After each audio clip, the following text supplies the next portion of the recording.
welcome to Mandi and Ezra Talk Shit. Hi, I am Ezra. Hi, I'm Mandi. And welcome to the podcast again. You guys are amazing. I just swore. And we're not even, okay. Do you want to start over? No, I don't even care. I'm going to blurt that out. Thank you. Thank you. We love you guys. What she's trying to say is we love you guys. Yes, Thank you very much. we love you guys. Thank you so much for the support recently, guys. Especially those who have been supporting us on our Instagram account, which will be linked down below if you guys want to check that out. That's where we post our updates and other things like that. And we will be posting our links to our own accounts. So we also wanted to say that you guys probably know we're in a new area. Yes. And we're not in our usual spot, but we have got some exciting things slowly happening. But this is going to be our studio room soon. Yes. And we just don't have, we still trying to organize and get some things cleared up and figure out some other things. But right now, this is going to be the studio room we're going to film in, and I'm kind of excited about these next few things that are happening. I mean, the amp is literally the stand for the mirror, so, like... We got some things to work on. It's okay. Yeah. But I'm excited for this. Oh, me too. This is like, and we're even gonna like probably decorate this even. We're gonna get actual proper seating. We're sitting on pillows.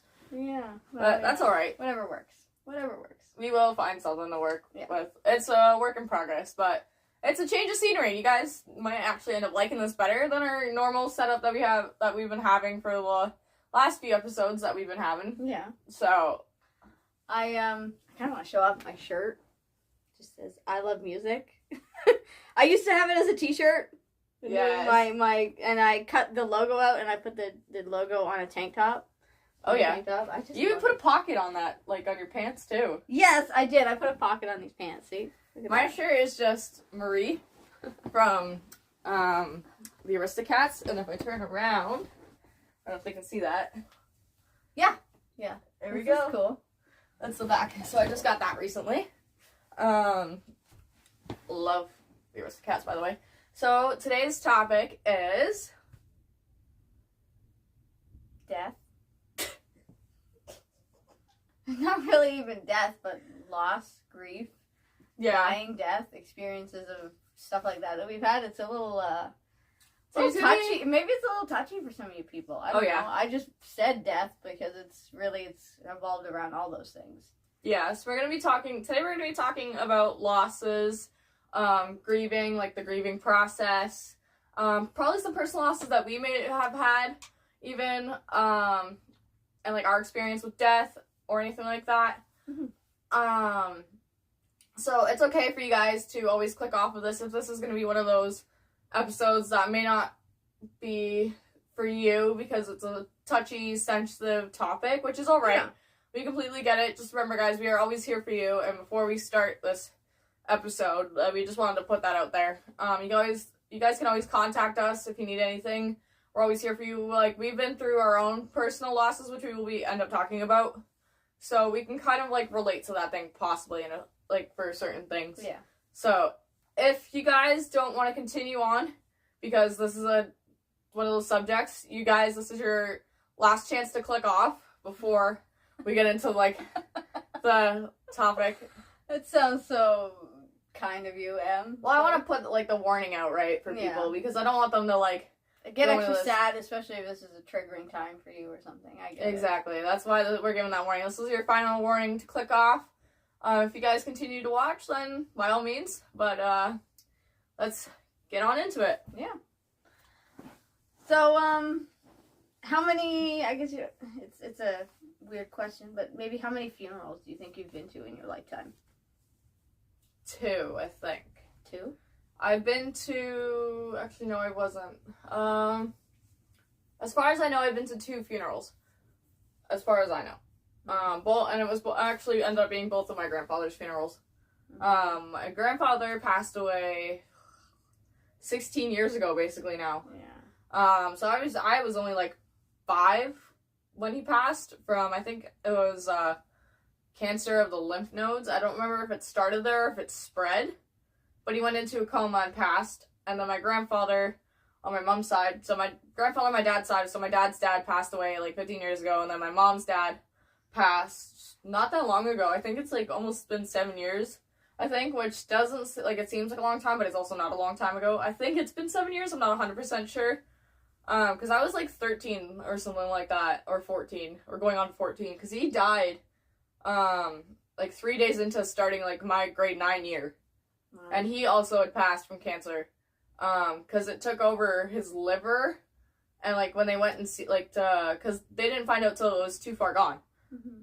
Because he became very jaundiced, and that's when they took him to the hospital to see what was up, because like obviously that's not normal, and he was losing a lot of weight, and then that's when they found out he had stage 4 cancer of the liver, and they couldn't do anything because it spread all through his body, and they couldn't really do chemotherapy either, because the chemotherapy would have killed him.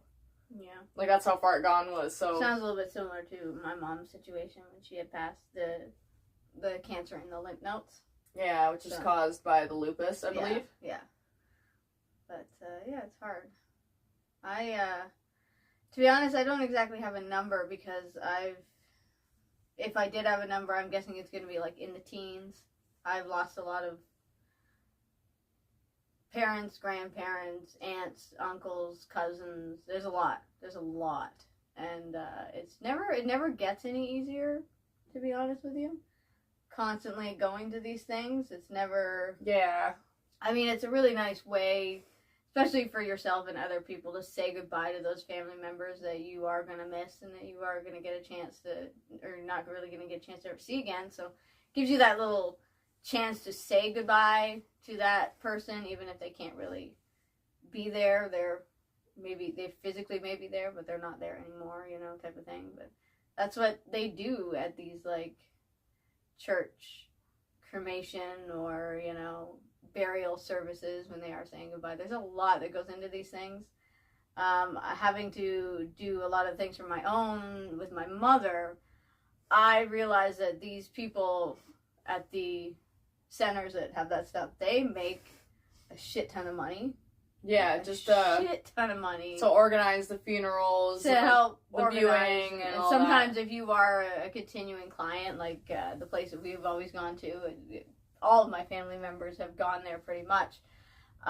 They give you discounts because it's a family thing. It's our family's always going to the same place, and they give you decent discounts. So they try to be respectful in that sense. Like, I know it's and tough. they're always very respectful when taking care of a family member's body. They're always ask you anything that you wish to keep of theirs. Yeah, anything you would wish to, if they wish them to say something about them, or if they wish a certain song to be played or if they want people to carry them out. There's always lots of those, sometimes hard even questions. during, like, cremations and stuff like that, some people, when they get, like, I've seen that when they get cremated, the parts in their body that are metal, like, say they have, like, a metal plating for, like, their knee or something like that, they actually take them out and they just toss them away, but you can actually request to keep that if you want to. I know it's a little morbid. Yeah. And a little creepy. But if you wanted to keep that as, like, a sentimental piece, you're actually allowed to. You just gotta ask. Yeah.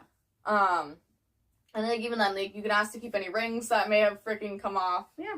Or anything like that if you do a cremation. Like, that's just part of the cremation process. Like, same thing when they go for a burial, you can ask, like, for them to request to be put in certain outfits or have certain things with them. Yeah. They ask, especially for me, with my mom, they ask, like, is there an outfit you'd like me to put her in for the service?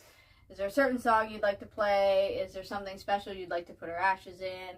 Is there a certain thing you'd like her to be carried out in when they are maneuvering her to the end of the ceremony? Is there something you would like to say or have somebody say, or is there somebody that wants to perform or sing something? And that's the whole process. They have so many of the questions and everything, and they get the body and everything from the hospital, and they take it and they put, make it look as presentable as possible, put the outfit on you, and then you actually go to the actual service.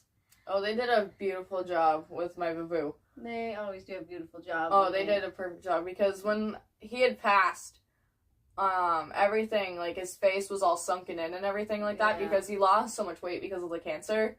And what they do is they put, like, cotton balls in their mouths and stuff like that to puff out their cheeks and stuff. And when they did that, it looked like he was barely sick. Like, they did a phenomenal job, because he looked really sick when he passed. Yeah. Because he was awfully sick. Yeah. And they did a phenomenal job, and that's one of the things we really appreciated about so, like, you can tell, like, if you knew him, like, you knew he was sick, you would still, like, notice it. Yeah. But it was hardly noticeable, though. It was noticeable to me, though, because I unfortunately had to see that. and see the process of him going from, like, super healthy to... Really, really ill. Yeah. It's a hard thing to see. It's a hard thing for anybody to see their family members getting really ill when they're in a state of slowly dying, or even if you, not even just say a grieving process of somebody you've lost. Sometimes there are people that grieve people that they can't be with anymore, like a spouse, a loved one, and stuff like that. There's all types of different... A sibling, There's a sibling child, you never see a child. Yeah, there's not just for parents and grandparents and kids you've lost. There is, like, different grieving processes for a lot of things. And, like, you will find your own coping mechanisms. You'll find your own things that will help you work through it all.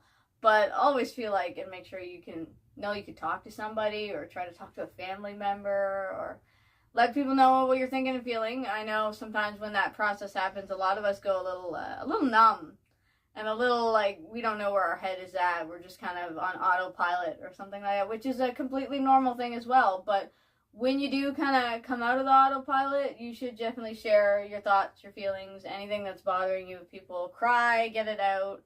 It's a safe space. You gotta share it with somebody. Don't keep that stuff in. It's not healthy to do any of that. Yeah. Yeah, it was really, like, just hard. It was a hard process, especially, like, for me personally, my grandfather on my mom's side, I had grown up with my grandparents. My grandparents basically raised me since I was a baby. Mm-hmm. So I took it extremely hard because I used to live there all week, all that. And the only time I would go home would be on the weekends from time to time. So it was hard when my grandfather passed away. Yeah. My grandfather on my dad's side, though, it's a lot easier for me to talk about because I don't remember much of him because I was only 5 years old. So it was hard to understand back then what was happening. Yeah. But, like, I do briefly remember, like, being in the hospital and going to the gift shop because downstairs we have this cabinet because my grandfather was cremated where my other grandfather was buried. So, my papa, which is my dad's dad, was cremated. I remember downstairs in the cabinet we have a bear and the screen outfit, like, scrubs, and he's got, like, the little, like, hospital, like, surgeon hat or whatever and the mask. And I went to the gift shop and picked that out. I remember going and picking that out briefly and giving it to him as a gift, like a get well soon gift. Yeah. Or whatever. And then he gave me the snowman thing, which is actually sitting up on the shelf here in the studio. He gave me that, too, but just before he passed. That's really nice. So, it's something that I keep, that I will always probably keep with me. It's very sentimental. Nice. Yeah. Do you ever find yourself talking to, like, the urn sometimes? Yes. It sounds a little, like... I know it sounds weird, but it's, like, sometimes you... Like, I always the type of person, like, I do feel like there's sometimes some kind of presence there or something like that, because especially, like, for a huge example that when I was having my son and I was birthing my son, you'd think most people would be, like, I don't know, terrified and, like, nervous and scared. I would be. So, like, there's so much pain that's ready to happen, and everything is it's crazy. It's craziness. It's insane. It's insanity. And you'd think you'd be terrified and all this stuff, but there was this unbelievably amount of calm that was over me. Like, somebody had placed their hands on my shoulder and was like, you're gonna be okay. Like, everything's gonna be fine. Do you think that was your mom? I don't know, but the entire thing, except for obviously the part where I was screaming at the top of my lungs in pain, I was calm. I was fine with all of it. And then when it came time to really, really have to push, I don't know, something in me gave me the strength and I did it. I just pushed him out, but I don't know. I don't know how to explain those things. It could have been somebody like a maybe it could have been both my mom and dad there with me. Who knows? I don't know, but potentially, especially your mom, because your mom was a nurse, wasn't she? Yes, she was a nurse. So she probably understand, because I don't think she was a midwife, but I think she would probably still kind of get an understanding of that being a nurse. Yeah. So it could have even been her, and maybe your dad was also there with her, because she was probably super happy to be reunited with her father. It's one of those things. It's like, I don't know why sometimes I don't react the way sometimes I should, or I don't react like in a normal person in a normal situation. And I'm so level-headed and calm because I don't actually feel like there's a reason to freak out, like there's something that's calming me down or something that's helping me calm down. I don't even know how to explain it, but and when it's all done with and I do kind of freak out a little bit, I'm like, why was I so calm in that moment? Why? And sometimes I wonder, and maybe it's them. Maybe they are there with you helping. I don't know. Lord. If you're comfortable with sharing, how long ago did your mom pass? It was March 31st, 2016. Oh, so that was like, that's not even like, that seems like a long time ago, but when you actually look back at it. Yeah, it was 2016. Yeah, it's only 2025. Just yeah, like, 2016. So it might have been like basically maybe, like 10 years ago. Yeah, almost. 9-10 years ago, something in there. So March 31st. So that's the weird thing. I think, believe it or not, I think my dad actually died like not long before that too. But he died in like 1992. But yeah, isn't that weird? Like it was like way back in 1992. The month that he died. Yeah, the month was kind of similar. Somewhere in the same month, I think. Something in that. I don't remember entirely, but something in there. Because he passed when you were like young. Yeah, I was 5. I was 5, supposed to be 6 when he had passed. It was 1992. Yeah, so it was quite a long time ago. And it's hard to remember something like that when you're that little. Like she was even saying when her grandpa passed when he was there's some things that really stick out. There's some things that you really remember that I guess I remember like briefly the funeral. I remember like watching my dad cry for the first time. Yeah. I had never seen him cry before, and that was the one thing that broke his heart. Yeah. And like it's hard. It is hard. And I know I oddly don't remember an actual funeral situation, especially for my dad, but I do remember us all being gathered out at a burial plot where they were going to put him down, and I was just standing beside my mom, and that is all that I remember. That is it. I remember we did a family like picture on the staircase that was in a church. I think it was a church because it had like the pews. I remember there was pews and stuff lined out. And we took a family picture. I think that was the last time we actually had the full family together. And I remember, like, the casket being shut, like, it was closed, and we went up, and there was, like, these, like, kind of, like, bouquet things of flowers, and I remember going and picking a white, like, flower. I don't know if it was a rose. It might have been a white rose that I picked out, and we actually hung it in my grandmother's kitchen at the old house, upside down, so we let it dry out. And, like, I don't know if we got rid of that, whatever happened to that one, but we had it for a very long time. It was in that house until like we moved out. I don't even know if we had it after we moved out. We may have not. I don't know. But what crazy. I do know is I still have the roses for my grandfather's funeral. That's crazy. Like for my baboo. I have 3 of them actually up there on the shelf in the studio. Well, we'll be looking into getting some chairs and setting up some stuff for this and make it a little bit more presentable and more like an actual podcast set that you guys would probably see on any other podcast place or thing online. Yeah. But right now we're just starting out. We've gotten a lot of support and success from this stuff, and we appreciate all of it. Yeah. So it'll be a work in process each time that we probably do something. You'll see a new piece of equipment, or you'll see a new piece of furniture, or something. Yeah, we'll figure it out. We'll figure it out. But it's a slow work in progress. Yeah.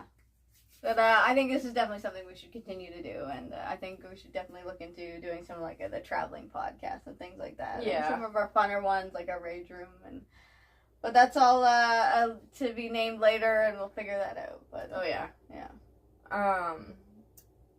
How did you process like your mother's loss, like the grieving process? How did you go through that process? Because I know everybody's different. Yeah. So I knew she was ill first. And then once, like, because I'd always known there could be a possibility of something like that happening first. So I knew she was ill first. And I took that, and I just had some hope sometimes that maybe she could come out of it, because she's had these moments where she would go into something and come out of it before. But this all of a sudden, out of nowhere, it seemed a little bit different. So at first, I got a little nervous, a little scared, and really sad. And then something, I don't know, came over me somewhere, at some point, like one of those weird mystical feelings or things, where just something was like, actually, it's going to be okay. I'm going to be okay. No matter what happens, I'm going to be okay. And that day that I noticed that she was, because I kind of was grieving her before the process. Yeah, you already knew it was coming. Yeah, so I kind of grieved her before, and that's where, like, all the, like, every emotion you're supposed to, like, the scared, the nervous, the anger, the frustration, all of it came into one. The sadness, all of it came into one before. And then when I was ready to actually say goodbye to her in the hospital, I just had to make her aware that it's okay for her to leave. I'm gonna be okay. Yeah. I just needed her to know that I'm gonna be okay, and then that would be the way of her being able to let go, because if I said, like, I'm not okay, I don't want you to leave me yet, even if she's really ill, she'd probably find a way to try to hang on. But I needed her to pull through somehow. Yeah, I needed her to go. I needed her to be at peace because she'd suffered her whole life enough. So, and you were ready to let go. I was ready to let go. I was ready to just let her do that. And this also gave me a little bit of an opportunity, a chance in my life to actually start living life and doing some things that I'd like to do. Yeah. And just trying some things out that maybe she wouldn't have even thought of or suggested or maybe even approved of, to be honest with you. But, you know, you got to be your own person at some point. You got to grow. You got to move on. You got to leave the nest and hope that, you know, they're there with you or something, or they could always turn back to them. But she was, I don't know, that was my process. It was like I grieved it before it happened, and then I was just ready to let go when the time came. So, if that makes any sense. Yeah, for me it was very, like, it was hard. Yeah. Like, losing my grandfather almost felt like losing a parent, in a sense, because, like, my grandparents raised me my entire life. Yeah. So that's why it felt, awesome. It was very hard for me. I knew he was sick, because we found out in, like, February, of that year that he got, like, that he had cancer, and that they caught it too late. Like, there was no really much to do, and it's hard to catch things like that, because with liver cancer you don't really start showing many signs until you get towards, like, the stage 3, stage 4 kind of thing. Like, we didn't figure that out until he started losing weight and became jaundiced. Yeah. But what my mom was even saying, he had, like, some heart issues or whatever, so he had to stop drinking and all that, and he hadn't drank anything for, like, years and years and years, but because of the heart issues that he was supposed to go, like, every year for a checkup. And you think, okay, like, the doctor would have mentioned that, but she never did. She never said that he was supposed to go every year for a checkup to check his heart and everything like that, and check all that kind of stuff, because if he went to one of those checkups, they could have caught it early. Yeah. And he probably would have still been with us, potentially. I don't know. Maybe. Maybe there would have been no way to help it. I don't know. Yeah, that's the thing. It's hard to think about. And when he passed, I remember, so it was, like, first week of grade 9, like, third day in. I remember the day before, like, the night before he passed or whatever, I got picked up from school by my dad, and I was like, this ain't normal, because normally my mom would pick me up after I get off the bus and stuff like that. And I knew something was up. Like, just something felt wrong. Mm-hmm. And I get in the car, and my dad rolls up the window, because normally we have the windows down and when we're just cruising, so I was like, okay, like, what's going on? And that's when he told me, is like, your Vavu went into a coma. And that's the moment I realized there's no coming back. Like, he's gone. Mm-hmm. It was hard. Mm-hmm. Very, very hard to hear that, because it was like, I knew that that was the case, because I remember, like, my grandfather on my dad's side, when he had passed, he went into a coma, and he died, I think, just after Christmas. I think he went into a coma the night of Christmas Eve, and he said, he's like, I'm not dying on Christmas, I don't want anybody's Christmas to be ruined. And he died, I think, a few days after Christmas. Because he held on for that reason. He even said, if I'm going, like, I'm not going on Christmas. Mm-hmm. Or he refused to go on Christmas, but he slipped into a coma, and then he passed. There was no coming out of that. And some people can pull out of that, but when you're that ill, and at that stage in your life, there's no guarantee you're going to be able to pull out of that. Yeah. And that's what broke my heart, is because I knew immediately. I'm like, that's it. Like, it's done. So we went to my grandmother's house. I was able to say my goodbyes. Everybody was bawling, all that. Like, and it was hard. Yeah. Like, I started bawling my eyes out. Like, I can hardly walk into that room anymore. Because he got, like, the nice thing was he was able to die at home. Mm-hmm. Because when they told him that there wasn't much they could do in the hospital, even when he was in the hospital, he's like, I just want to go home. And so we took him home, and that's where he had passed. So he passed surrounded by family. So at least it wasn't one of those things where you had to die in, like, a shitty hospital or something like that. Yeah. But to this day, like, I cannot walk into that room without feeling a sense of, like, sadness and grief. Mm-hmm. And, like, that grieving process after, like, he died, like, it felt like I changed as a person. Yeah. Entirely. And sometimes that's the thing, too, is that losing somebody, grieving somebody who's no longer physically with us does make a change in your life in a certain way. Sometimes it makes you become more immature, more stupid. Sometimes you end up having to grow up fast, or you just, you know, something in you internally changes, and now you just don't feel like the same person you used to be. And that's when it's one of those things. You should definitely try to talk to somebody about it if it's that bad, but change is bound to happen with something like that. Something that's traumatic in your life, there's always some kind of change that's gonna make it better or make it worse. Still don't think I'm ever gonna be that same person I was before he passed. Probably like there's not. like little bits of it, but there's no. I feel like that I've evolved into my own new person. Yeah. That suits me better. Like that was supposed to happen. Yeah. Like it was the right time, and it was his time to go. But it was such an unfortunate way that he had to go. Yeah, which is the unfortunate. And that like the grieving process for that was really hard. I just, there was a lot of like depressive moments and everything. I had to go to like a counselor and talk to a freaking counselor because I was just done with everything. Like there was a lot of things that went on for that grieving process, and like Mandi and me had said before, it's different for everybody. Yeah, everybody grieves differently. There's like, as you can tell from like us talking about it, our grieving experiences were different. Yeah. And you were like much older than I was when your mom had passed compared to when like my grandfather had passed. My boo passed when I was about 13, 14, and then you were how old when your mother died? I was turning 30 when my mom died. So yeah, like it's like kind of like one of those things where like there you can see the difference. Like it's very hard on like a young kid. It's still hard as like even as you like your age like now or then. Yeah. It was still very hard because like obviously like we all know that like we're all going to be losing our parents. Nobody lives forever. And you're always gonna have these moments where when you lost somebody, you grieve them. You're gonna have moments where you are going to get a little bit sad still and wish that they were still kind of there with you, and you're allowed to sit in that sadness and be like miss them a little and be like, this is just a hard week for some reason because there's a lot of stuff going on and I wish so and so would be here with me to experience this with me, but they're not physically, but they're probably spiritually maybe there with you in spirit, trying to cheer you on, being like, I know you can do this, I'm so proud of you type of thing, but you can't physically be there with them to tell them But just know that they are probably always with you. Yeah, I'm a very spiritual person, so I choose to believe. And I do believe that there is spirits and, like, loved ones out there. And I do feel like there is, like, kind of, like, in between. Like, I'm not very, like, much of, like, a religious person. But for those who are, like, I feel like there's an in-between.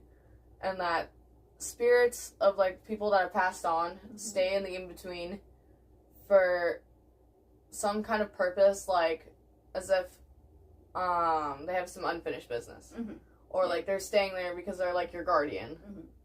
I don't know, I think I'd be the type of person. I think I'd like to go back to church again one day. I haven't been to a church personally in like almost like 12, 13 years, but I just get very gloomy there. Like, because, like, churches have always made me very, like, sad and everything because of, like... And sometimes that's the thing, is that sometimes, yes, if you've only experienced, like, somebody passing away going to a church or a funeral home or something like that... Well, I've always disliked churches. It's hard, but sometimes that's supposed to be a place of, like, peace and, happiness, or trying to portray some kind of peace and happiness, but everybody, once again, like, everybody takes those things different. Everybody has their own perspective on those type of things and what they wouldn't do. We respect everybody's beliefs and religions and all that. I personally don't like going to church or anything like that, mainly because, like, I was forced when I was younger to go. Like, it was, like, a belief that was forced onto me by my grandmother and my grandfather because they were Catholic. But not only that, it's just, like, the church, I don't know if it was that specific church that we had to go to, which was beside the elementary school because it was a Catholic school. Just, there was a very eerie feeling about that church. I don't know what it was. It just didn't feel right. It didn't sit right with me. Yeah, so that's why I'm not really, like, a fan. Some churches are really uncomfortable and creepy. That's why I'm not a huge fan of it. Have you seen this mug? I want to share this mug with them. You guys gotta read this mug, seriously. That's such, like, a Mandi thing. It is my It is such a Mandi thing. I love this mug. Just to lighten the moment for a second. Can I just say that, like, the one thing I hate about funerals, which I think a lot of people will agree on, is that thing when they take, like, it's this weird cage thing that they swing around with, like, the smoke, and it smells awful. Okay, it smells terrible. I'm so sorry, but, like, that smells awful. It was giving me such a headache because it's such a strong scent. I don't know what it is, like, why they use it for, like, funerals or anything like that. I don't know if it's because, like, depends on, like, religious beliefs or anything like that. But, like, I hated that always because it just, the smell of it was so strong. Yeah. And when you're sitting, like, right next to that thing, it's just, like, you get a major headache. I don't like it. I hate it. It's one of those things that I absolutely freaking hate. It's so gross. Shadow hair on you? Yeah, a lot of shadow hair. Like, so anyways, yeah, we hope that you also enjoyed last week's episode of my kid running around, making a shit ton of noise and just being special. He's so cute. It was a fun episode. I enjoyed that episode that we aired. That was probably another one of my favorites, really, because... Oh, yeah. He tried to take over the camera, I don't know how many times, but... He tried to grab the camera stand, like, too many times. Seriously. Times. The kid just, like, man. I love that boy. Also, we're not going to talk about my socks being over my tights. Okay, guys? Like... She's not as fashionista queen as she should be right now. Well, to be fair, the only reason I do it like this is because sometimes it actually is better for when I'm putting, like, boots and stuff on. Yeah. That the socks don't slide down, because I find if I put them under the pants, they tend to slide constantly, and I'm, like, constantly having to fix. Especially if you're wearing, like, a legging, that's fine, because you're going to put your boots over top of it. Yeah, because I did, like, if I wear my winter boots, for example, that's always better, like, a better option for me, personally, when it comes to leggings, if I know I'm wearing boots. Normally, I will wear shorter socks, though, like ankle socks, because I prefer ankle socks. So, I know, it's not very... At least it matches, okay? At least I'm wearing matching socks. Yeah. And at least it matches with the shirt. Like, you gotta give me that. Okay. Because, like, I want to see one of these episodes. I want to see what you are going to look like without the glasses on. But you're never actually going to be able to see. I know, I, like, can barely freaking see. She's blind. She's really blind. I'm not that blind. Yes, you are. Excuse me? How many times have I said, it's over there, and you're like, where? I'm not that blind. Seriously. Anyway. I have to put these back on, though. Yeah, my eyeballs hurt. Yeah, see? She's blind. She can't. That's no, great. My eyes hurt. Like, if I'm wearing my glasses and I take them off, and, like, it's very bright, because we have, like, natural lighting because there's a window on the other side of the camera, or whatever, it hurts my eyes. Like, a lot. Moment, sorry. Oh, man. Do you have any other comments to make about our grieving process or any more death experiences? There's also, like, if you're gonna, not just grieving people, man, you can grieve pets. Yeah. You know, there are fur babies out there that people are grieving or trying to look after who might be sick right now. I can literally grab that picture I have up there of one of my fur babies. Yeah, well, you've shown videos of my fur babies. Yeah, I don't think anybody's seen my previous fur babies. Yeah. I'll grab it real quick. Yeah, you know, our pets are pretty important to us, too, and sometimes when you grieve a pet or something, it's really sad. Oh, I gotta clean the thing. It's really dusty because I don't take it off the shelf. This is my boy. Oh, God. I gotta, like, angle it slightly. This is my boy. This is Buddy. He died 2013, I think. He was a pug. He was very chunky. He was my boy. I still have his, like, food bowl over here. Yeah. And his collar. Oh. My next dog, I want a dachshund. I want a little wiener bub. A wiener dog. I want a little wiener bub. Personally, I will never get another pug because nobody can ever replace my boy. That is my baby. Yeah, I want another wiener bub. I want a wiener bub. I want to get, like, a Great Dane. Those things are huge. That's like the definition of a literal horse. Yeah. Right there. This one here and big dogs. I don't understand. Like Shadow, I love the dog. I love dogs. So much. What's maybe your least favorite dog? I don't know. I don't really have a least favorite dog. You didn't really have a... I love all dogs, but I find that... Somebody's going to kill me for saying this, but I find that huskies are very whiny and baby and needy. They're very cute. They're very, I love them, but I mean, they just seem like they're, like, really whiny and really... Selena's gonna kill you for that one. I know, that's what I just said. Selena's... I love them, but they just seem like they're so much more needy. My sister... And, like, they almost, like, talk back to you, and they're, like, they got a little attitude, like a kid would, and I'm like, why? It's just a dog. Why do they gotta be so feisty and vicious and My sister sassy absolutely loves huskies. Like, I'm pretty sure that's her dream dog, is a husky. They're so, beautiful. she's gonna take offense to that. Beautiful. They are beautiful dogs. So gorgeous. They're just whiny. My friend has one. They're whiny little bitches. They're whiny little bitches. My friend has one, and his name's Leo, I think, and he's got heterochromia. So he's got one blue eye, one brown eye. So it's so cute. He's this cute little thing. Oh man. Oh, there was another dog I wanted other than a Great Dane. I want a Scottish Terrier. They're like these little tiny dogs, and they're black.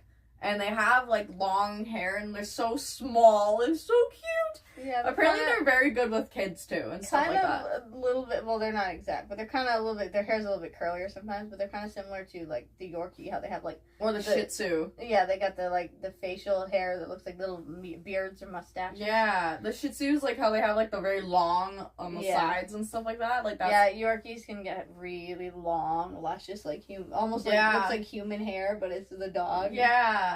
Didn't you have a Yorkie? Yes. We kept her fairly well trimmed, though, but she had this long hairs that would go over her eyes. Aww. And then these long hairs that would go around her nose, and she would eat her hair in her food sometimes because they'd be a little long. What about cats? Do you like cats? I'm not a cat person. A lot of people are gonna hate me because maybe some people really like me too. I want a Sphinx cat. Okay, Nathaniel. Jesus. You're like acting like, seriously, like one of my youngest brothers like will act like a cat sometimes. Anyway, no, I'm not a big cat person. I'm gonna get a Sphinx cat. They don't like me, I don't like them, simple as that. My boyfriend doesn't like them either. Simple as that. Like, not cat, like he loves cats, but he doesn't like Sphinx cats. Oh, because the Sphinx cats are those hairless ones. Oh, yeah. With, like, the freaking, like, pointy ears. They're so cute! No, they're not. Yes, they are! I have a couple of friends of mine that have some hairless cats, and they're not the best things for me to look at in person. They're so adorable. You get to each their own. Sweaters. To each their own. Absolutely, everybody's allowed to like their own thing, but I'm sorry. I'm not really a big fan of cats, and especially I'm not really a big fan of the hairless cats, because they look like little aliens, man. My boyfriend refuses to get one. Oh, God. So, like, when we, like, if we make it in the long run, and we get, like, our own place and all that, apparently I'm not allowed to have a Sphinx cat. Yeah. I'm getting one anyway. I don't care. I love them. They're so cute. You get to put sweaters on them. Oh, my God. They're the cutest little things ever. I don't know how people don't like them. And, like, the best thing is they're hypoallergenic. Yes. You know what I'm saying. Hypoallergenic. Yeah, like, if you're, like, allergic to cats, like, cat hair and stuff like that, like, a Sphinx cat would probably be a good cat for you. Yeah. Even though not a lot of people like them because they're hairless. But, who knows? If you're like me and you like them, and you got an allergy to them, that's, like, a really good breed to have. But they tend to be probably expensive, too, because hypoallergenic cats are, like, and dogs, too, that are that type of, pet, tend to be, like, those, like, really expensive, like, rare kind of like breeds or things like that to find. So I kind of want to get a Maine Coon cat too. Really? But those things are huge. Like they get like I'd be holding it and it's like this, and the cat would be like, seriously, they're huge. Have you ever seen a Maine Coon cat? How did we go from grieving to I don't know. Grieving pets? That's how we got here. Okay.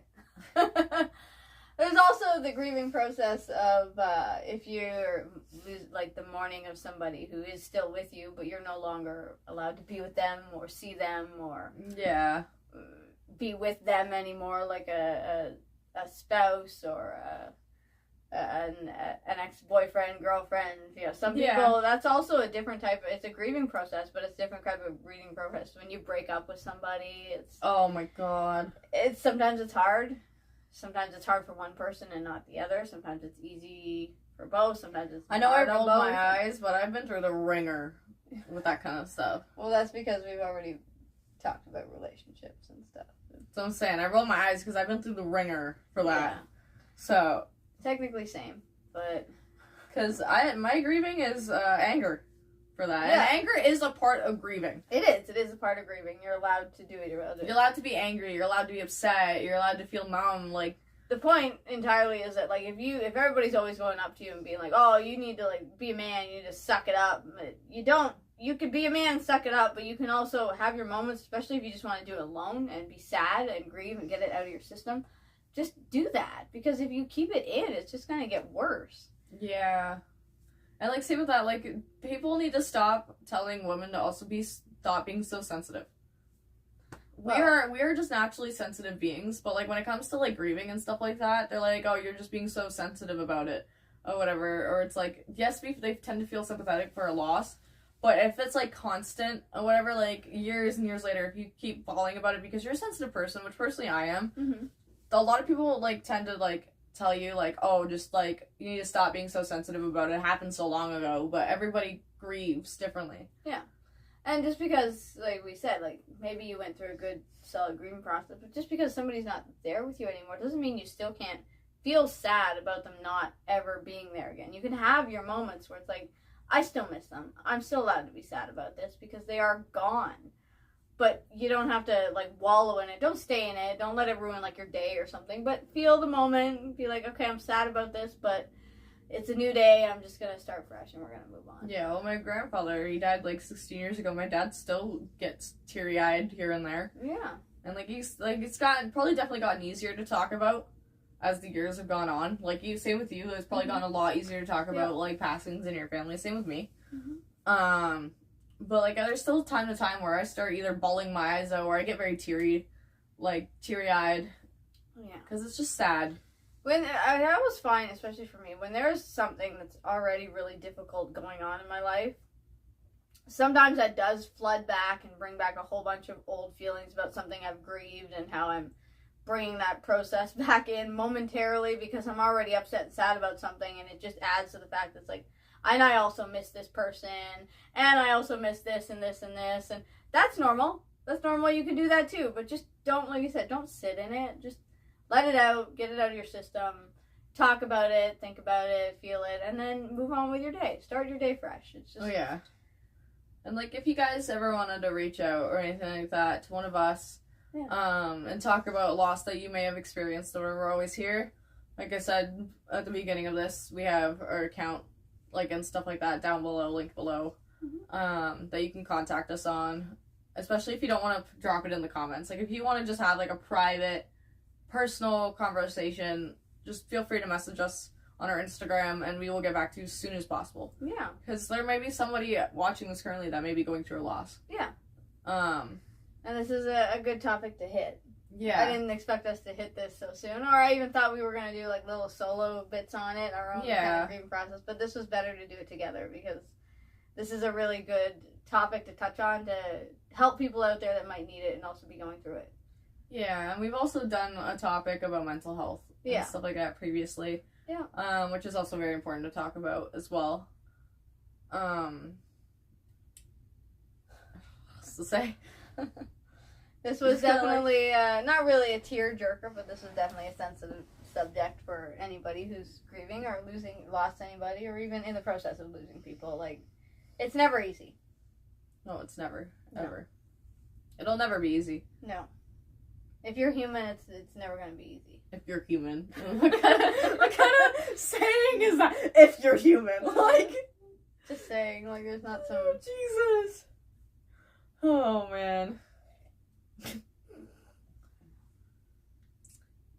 In other words, there's people out there that aren't human. Yeah, I mean... I guess. There's some assholes out there. Yeah, you're not wrong. Oh, man. Anyway. I don't know what else. Do we have anything else to touch upon that we need to? Not really.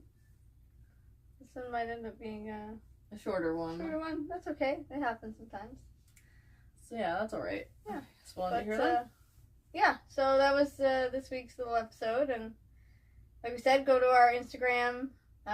We'll let you know if we end up doing a TikTok account and stuff like that, you guys. Yeah. And we'll just keep keeping you posted on the Instagram for now, and be well. Yeah. And like we said previously, feel free to reach us out on the Instagram. Reach out to us on the Instagram. If you need absolutely anything, you guys can talk to us about anything. Mental health, loss, just even like some advice for like parenting or any other advice. We're always here for you guys. We love you guys, and you guys are very loved and appreciated, and we wouldn't be here without you guys. Mm-hmm.